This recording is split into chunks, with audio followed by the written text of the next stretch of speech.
On several occasions, my interest in the supernatural has taken me to some of the most prestigious seats of learning in the entire United Kingdom. From the venerable halls of Oxford and Cambridge to the more humble surroundings of inner-city colleges and schools. My pursuit of evidence to substantiate such claims has rarely been fruitful. However, while exploring the University of St. Andrews in Scotland, I found a rather interesting tome hidden away in a dark and musty corner of the campus library. The book itself was unusual, its cover bound in a weathered and blackened leather which unashamedly wore the wrinkles and cracks of time. It dated back to the 16th century and seemed to contain various descriptions and accounts of the daily lives of the people of Ettrick, a small isolated town built in the South Moorlands of the country. Perusing the volume, there were a variety of entries from a number of authors spanning a 60-year period.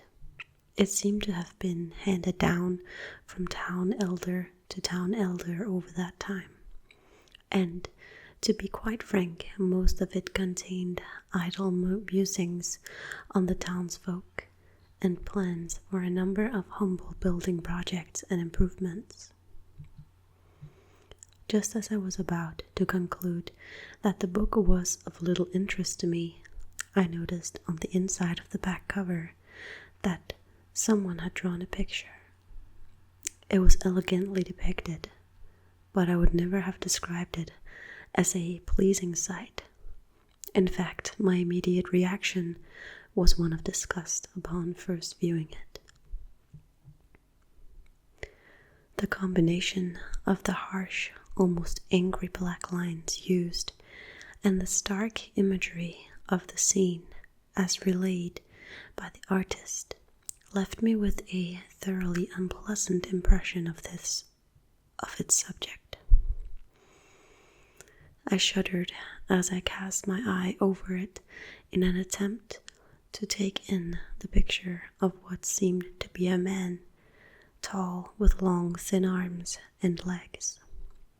His face was partially obscured by one of his gaunt white hands, but what could be seen was monstrous.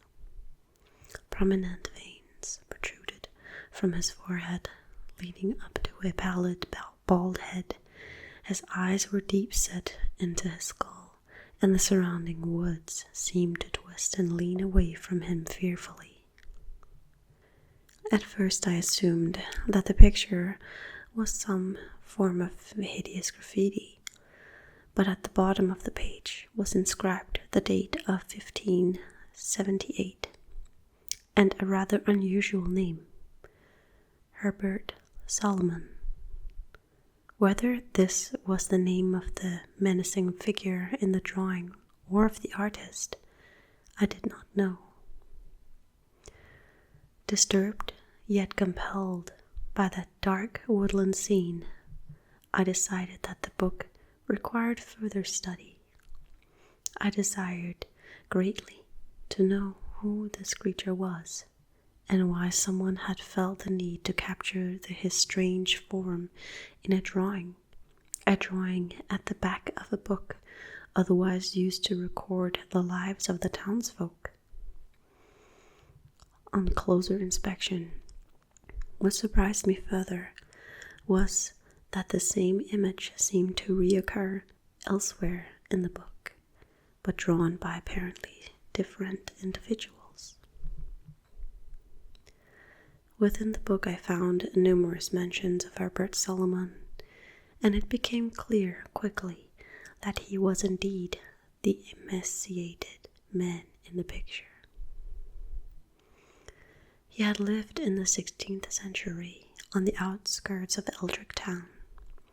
It was a small and undeveloped place, surrounded on all sides by the thick cover of Ettrick forest, which itself sat in the midst of a vast region of southern moorland. The town had a small parish church with one humble steeple, an inn normally used by those travelling through the unforgiving countryside, and quaint cobbled streets which wound their way around the stone cottages and town hall. According to the descriptions in the book, during December of 1577, children began to disappear from the town. The first was a young girl by the name of Alana Sutherland. She had been playing with some friends by an old well on the outskirts of town, but had dropped a small toy doll down it accidentally, which had caused her much distress. Unable to retrieve it, she returned home to borrow some string and an old hook, in the hopes of being able to fish the doll out of the water below. She was last seen walking towards the well just as the sun set. In panic, the townsfolk searched. They dredged the well, they combed the wheat fields, and even sent several groups of those willing into the surrounding woods. Alas, the girl was not found. A few days later, a young boy by the name of Eric Kennedy was running an errand for his grandmother. It was dark, but he had only to take some wool over to the Monroe place as way of thanks for the grain they had provided, and they lived but only a few streets away. It was assumed that at least the center of the town would be safe, but the boy never completed his errand. He vanished as if he were torn from existence. By the end of January, an unusually bitter winter had caused significant damage to the town and its people. Large, thick sheets of ice and snow covered each house and building. Several people died from the cold alone, and the general mood of Ettrick town was a somber one. Despite these trying times, the townspeople were more concerned with the safety of their offspring. In total, 7 children had now disappeared without rhyme or reason. Whole families wept in despair, and the people of Ettrick began to view one another suspiciously. They knew the truth. Someone was taking their children from them. By mid-February, 2 more had went missing, and accusatory glances were now being shared between family and every member of the community. The town elder decided to act and took upon himself the arduous task of identifying and catching the fiend. Bureaucratic discussions were had, church groups convened, and in every house, in every street, in every corner of Ettrick, one name crossed the lips of its inhabitants: Herbert Solomon. The more the name was mentioned, the more certain his guilt became. Herbert Solomon was an outsider. He lived in a small wooden cabin amongst the woods which surrounded the town, and due to his unfortunate appearance, tended to avoid human contact. What his malady was, no one was sure, and in the unenlightened times of the 16th century Scotland, many believed that he was cursed. Modern eyes would have guessed him to be the victim of a wasting disease.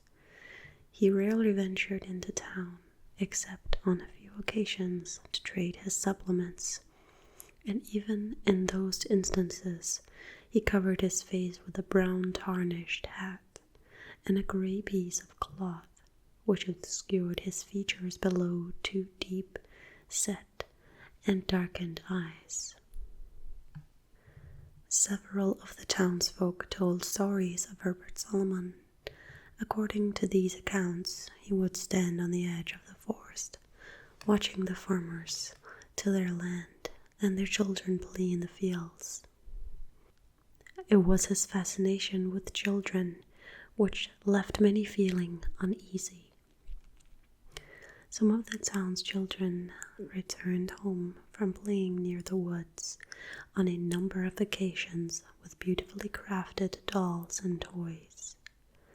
They were a present from Herbert Solomon, and being innocent children, they could not know of the dangers therein.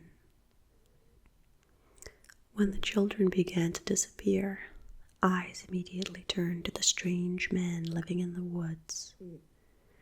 Accusations were carried by the whispers of fearful parents, and as the whispers increased in number, so did their volume, until it was decided that Herbert Solomon must be stopped.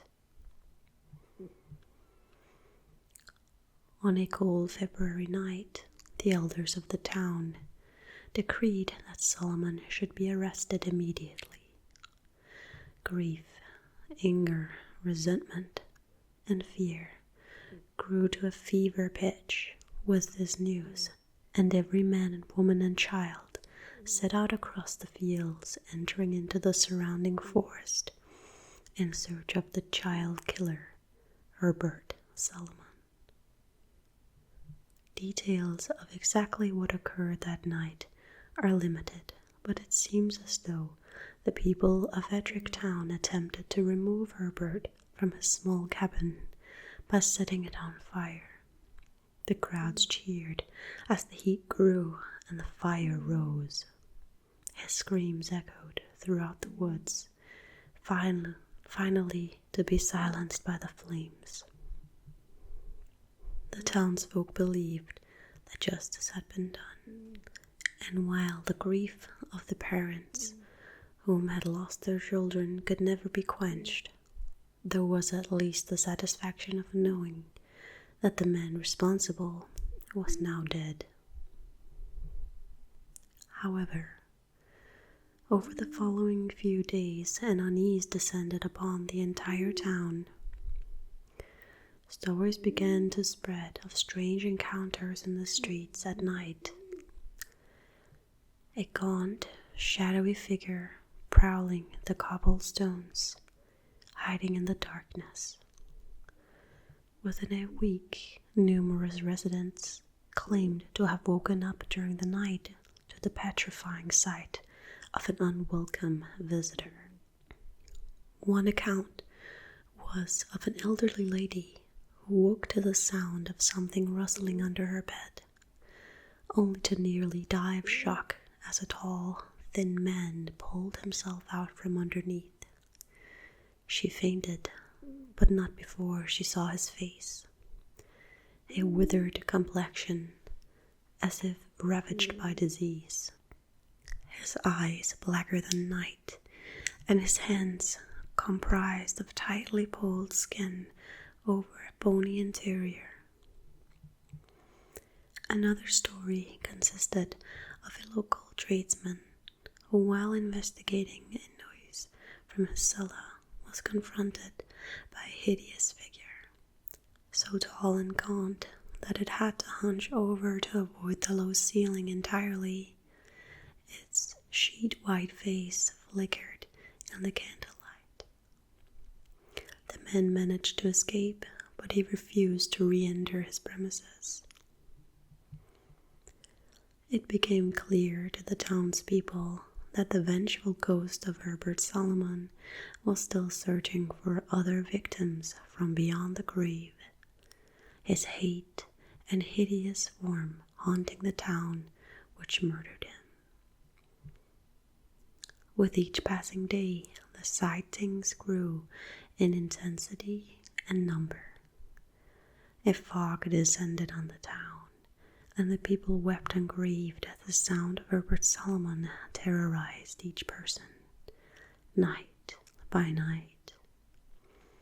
He was seen wandering amongst the wheat fields and the cellars and lofts of cottage houses, his long gaping footsteps ringing out each night through the streets of Ettrick town. They had been cursed, and life Herbert Solomon had taken and murdered their children, and now in death he seemed to possess the twisted means to terrorize the entire town. Then the unthinkable happened. Another child went missing, a young orphan girl who often wandered the streets when she could not find a place to call home for the night, was heard screaming for her life. The townsfolk rushed to their windows, looking out, but no daring to leave the imaginary safety of their houses, paralyzed by fear. The screaming ceased quickly, and moments later, wandering aimlessly out of the fog, came the menacing figure of Herbert Solomon. He rushed down the street, his lifeless arms bashing against the houses which he passed, scraping the doors and windows with his rigid fingers, emitting an unnatural yell of anger and hatred on his way. The girl was gone, and the town grieved once more. In the preceding days, the fog grew denser, and with it came the unwelcome news of 2 more children taken. One, a girl, whom after having a raging argument with her family, left the house never to be seen again. The other, a boy named Matthew, the son of a notable drunk, who was taken from his own bed by the hands of Solomon while the father lay unconscious from drink. During a church service, the unthinkable happened. Solomon appeared briefly in the aisles of the church, seeming unaffected by consecrated ground. The congregation whimpered in horror and disdain as his warped, spindly form walked slowly behind a pillar and then vanished. It was indeed a show of influence. Hope was almost lost. Not even a place of worship could deny him, and he was now capable of entering any home at night and then taking whatever or whoever he wished. The town had to act or abandon the place altogether, but there was no guarantee that the curse of Solomon would not follow. The local vicar, a man by the name of Mackenzie, was asked by the people of Ettrick to use any sacred power which was ordained to him. In an attempt to destroy or banish the spirit of Solomon, a plan was provided. The vicar and a few chosen individuals, armed with torches, swords, which had been blessed, and vials of holy water, would take guard over the town, waiting for the cursed figure of that child killer to show his face once more. Then they would confront him.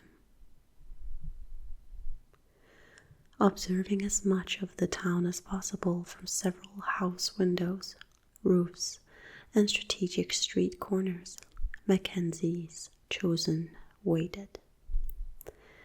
They did not, however, need to wait long. That night the lonely figure of Herbert Solomon appeared through the mist, walking the streets of Ettrick with purpose. Yells and screams rang out as people alerted one another that Solomon had returned. Families held their children close as dark thoughts consumed the town. Please spare my child. Take another's. Mackenzie was the first to confront him. His will was shaken by the sight of Solomon's hideous pallid face, rotten and ravaged.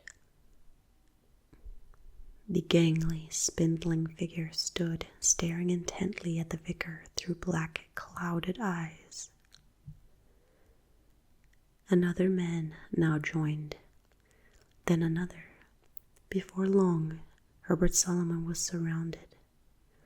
Mackenzie instructed the men to slowly close the circle, drawing their swords with one hand, while brandishing flaming torches with the other. Fear gripped them, but they knew that this could be their only chance. Mackenzie threw a vial at Solomon's lumbering feet, and as he uttered a Christian psalm, another man struck out with his torch. The blow crackled as the cloth-covered arm of Solomon caught fire. Cheers rang out from the townsfolk, watching from their homes above. But the man had strayed too close, providing a gap in the circle which Solomon claimed with purpose. He fled. His spindling legs and flailing arms cast spider-like shadows on the walls and cobble streets as he passed. The townsfolk gave chase, following the pathetic figure as it negotiated each street corner, lane, and courtyard in attempt to escape their rage. The noise alerted the town. Herbert Solomon is trying to flee. From every home across the town, people poured out of their houses, carrying whatever they could as a way of a makeshift weapon. They flooded the streets and ran towards the protestations. Shouts and screams of Solomon's pursuers. With every turn of a cobbled street corner, Solomon was running out of places to hide. Finally, as he stumbled down the town's main street, he stopped.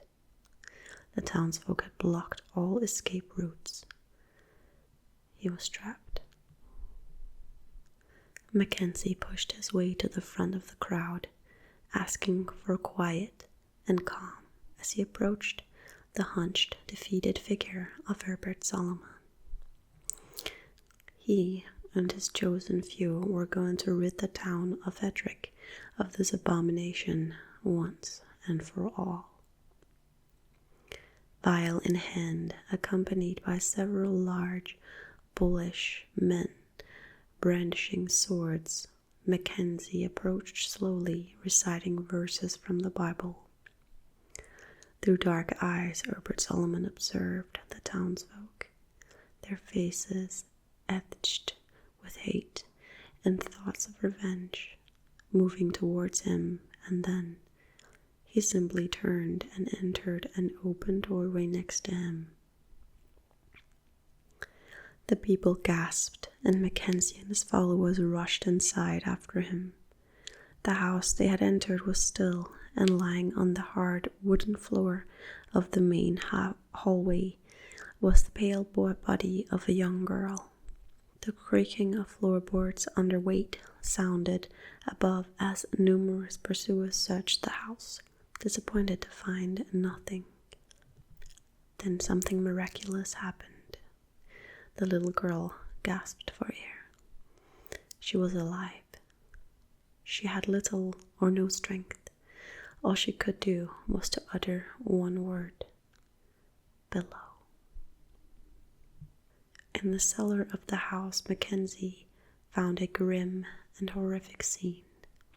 The floor was covered in blood, and the quite dead body of a man lay face down upon it, chained to the walls of that dim place where the children who had been taken. They were partially drugged, malnourished, and traumatized, but they were alive. The town rejoiced with the news. Families were reunited. Lives were mended. The mist of a bleak and horrible winter slowly lifted, and all seemed well. On regaining their strength, the children recounted what had befallen them. Each of them had been taken by a man called Tom Sutherland. He was the father of the first girl who had went missing, and it appeared that he was the one who had killed her. No one knew for sure, but many were aware of his bad temper, and on more than one occasion he had beaten poor Alana. Consumed by guilt and loss, Sutherland began taking children at knife point and locking them in a cellar, often drugging them with a local herb and occasionally beating them while pathetically weeping in self-pity. On the day that the children were found, Sutherland entered the cellar drunk, carrying a knife and a rope. He began striking the children once more and told them that one would die that day. He untied one of the children and pinned her to the ground with his knees. His knife hovered over her neck, but just as he was about to plunge the blade into her, someone entered the house. Sutherland grew ferocious with anger, but whoever was standing at the top of the staircase struck such fear into him that he quickly backpedaled into the cellar. Ducking under the doorway was the tall, scarred figure of Herbert Solomon. At the sight of him, and now being free, the little girl crawled quickly between Herbert's long legs. She was free, but too weak to run. She fainted before she could escape the house. Details of what happened to Tom Sutherland were muddied by the unstable, semi-conscious condition of the witnesses, but it was clear that his neck was broken, his head twisted with such force that it faced an unnatural opposite direction. There were various accounts of subsequent glimpses of Herbert Solomon, and some of the children claimed to find beautifully crafted dolls and toys on occasion sitting at the edge of the woods, but of course this cannot be substantiated. Indeed, I would have said that the entire story could not be substantiated if it were not for the events which I experienced several months after reading that old book in the depths of St. Andrew's University. A colleague and dear friend of mine invited me to stay at his family home for a few days in the countryside. I knew that the house was in the borders, not half an hour's drive from Ettrick, and could not miss the chance to have a closer look at the area. I managed to persuade the powers that be to allow me to take the book from St. Andrew's and show it to my friend. He had a particular interest and not insignificant knowledge of the history of the area. I thought perhaps he could shine a light on the curious tale. His family were very kind to me, and the house and its grounds were serene in the summer sun, with his children playing in the fields, having a carefree and happy time. After reading the book, he told me that it was fascinating, and that he knew of a local poem which had been written in the 17th century about a man called Solomon who killed children, but he could not tell me any more.